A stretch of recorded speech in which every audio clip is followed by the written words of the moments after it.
Hello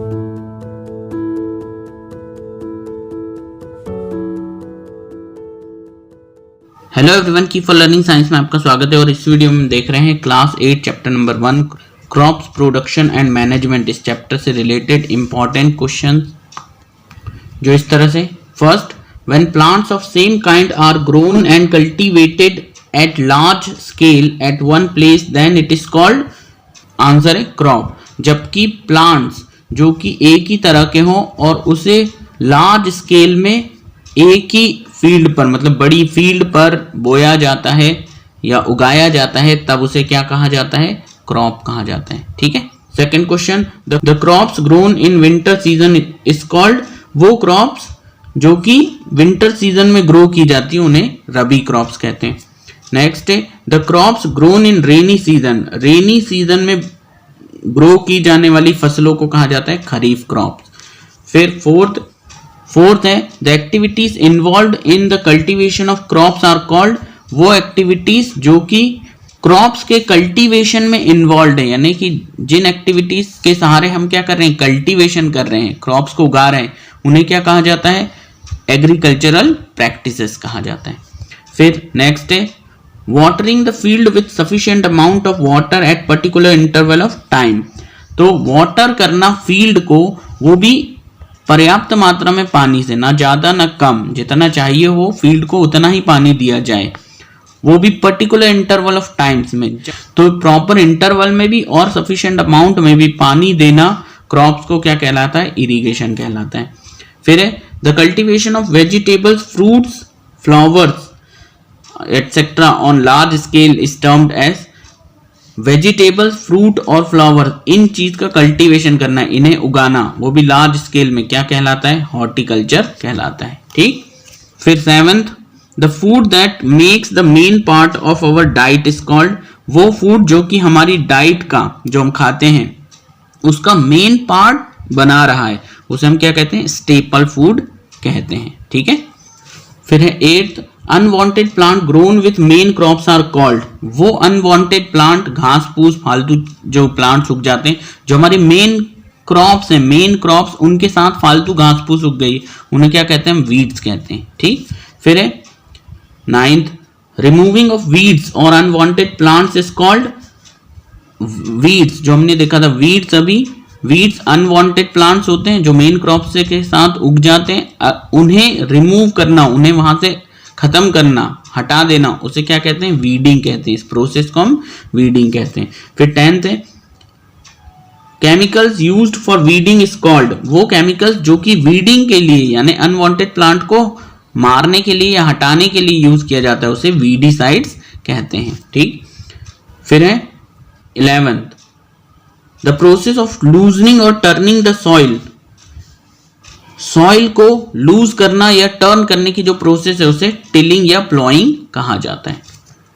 फिर 12th question, the insects that eat crops are called, वो insects जो कि क्रॉप्स को खाते हैं उन्हें क्या कहते हैं? पेस्ट कहा जाता है। ठीक। कीड़े मकोड़े जो होते हैं, तो they are known as pest. And 13th, the chemical used to kill the pest, वो केमिकल जो कि पेस्ट को हटाने के लिए या मारने के लिए यूज किया जाता है, उन्हें हम पेस्टिसाइड्स कहते हैं। ठीक है। फिर 14th, the organic matters found in top layer of the soil and provide nutrients to the plant, वो ऑर्गेनिक मैटर जो कि top layer of the soil, soil की जो सबसे ऊपरी लेयर है उसमें पाया जाता है और ये प्लांट्स को न्यूट्रिएंट्स प्रोवाइड करता है, उसे क्या कहते हैं? ह्यूमस कहते हैं। ठीक है।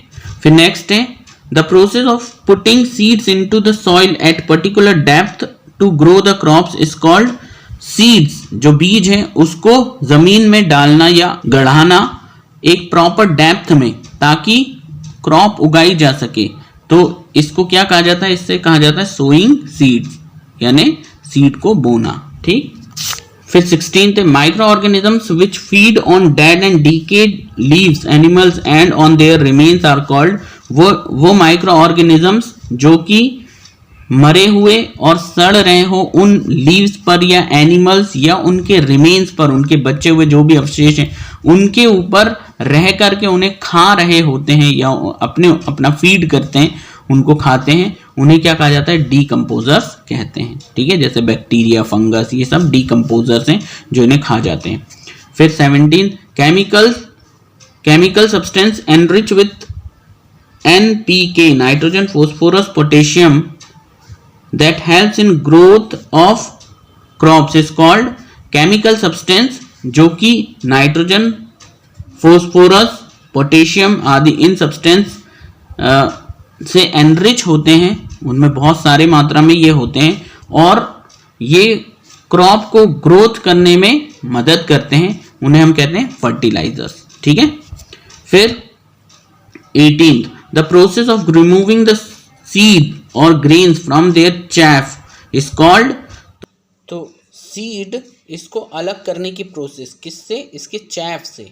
तो सीड अंदर रहता है और ऊपर, इसके ऊपर क्या रहता है? ये सीड और ये चैफ। तो इस चैफ को इस चैफ में से सीड को अलग करना क्या कहलाता है? थ्रैशिंग कहलाता है। ठीक है। 19 the branch of science that deals with production of plants and animal is called. Science की वो ब्रांच जो प्लांट और एनिमल इनके प्रोडक्शन से संबंधित है, तो which deals with plant and animal, इस ब्रांच को हम क्या कहते हैं? एग्रीकल्चर कहते हैं। ठीक है। फिर 20 the weathered superficial layer of the earth crust is called. Earth crust की सुपरफिशियल लेयर जो किसके कारण बनी है? ये सुपरफिशियल लेयर जो बनी है वो वेदरिंग के कारण बनी है। वेदरिंग एक ऐसा प्रोसेस है जिसमें जो चट्टान होती है, रॉक्स, वो छोटे छोटे पीसेस में टूटती जाती है और क्या बनती जाती है? सॉइल बनती जाती है। तो इस तरह से weathered superficial layer of the earth, इसे हम क्या कहते हैं? सॉइल कहते हैं। ठीक, और इसी सॉइल में ही प्लांट उगते हैं। फिर है 21 modern methods of irrigation. Modern methods कौन कौन से? Sprinkler system and drip irrigation. और फिर 22 organic substance decomposed by the micro organisms.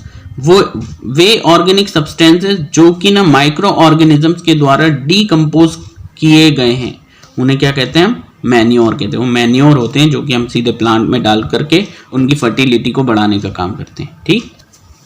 Next है 22 द व्हीकल और machine that is used to harvest the crop is called.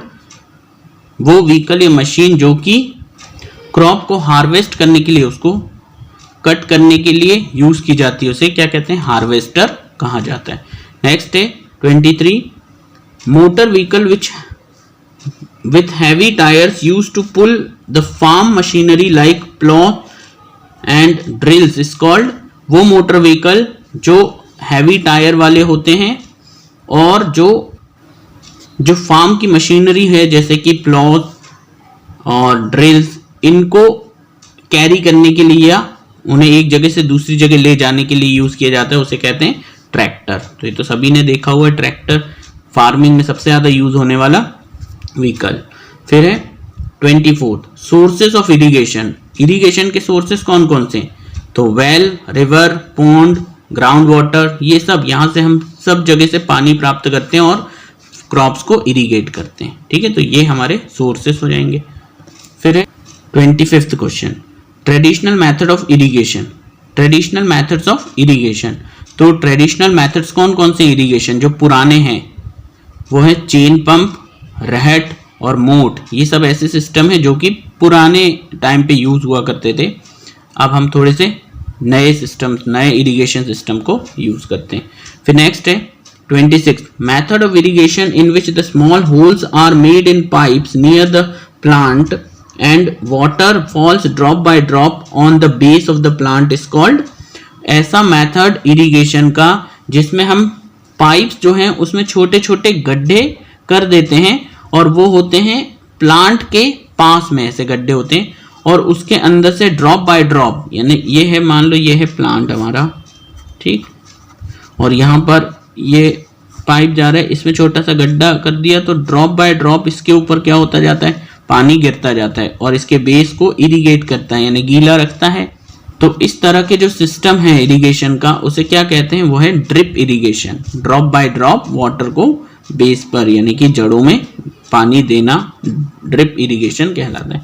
फिर है 27 method Method of irrigation in which the vertical pipes with rotating nozzle are stand in the field that sprays water like rain is called. Irrigation का ऐसा method जिसमें vertical खड़े हुए pipe हम किसमें field में लगा देते हैं और इस पाइप के ऊपर रोटेटिंग नोजल होते हैं जो रोटेट कर रहे होते हैं और पानी को स्प्रे करते हैं जैसे कि रेन हो रही हो, उसे हम स्प्रिंकलर सिस्टम कहते हैं। तो पाइप जैसे ये है, इसके ऊपर एक रोटेटिंग नोजल लगा है, ये पानी को छिड़काव करता है ऐसे फील्ड के ऊपर और इस तरह से फील्ड जो है वो पूरी गीली होती जाती है। ठीक, तो इस तरह का जो सिस्टम है उसे स्प्रिंकलर सिस्टम कहते हैं।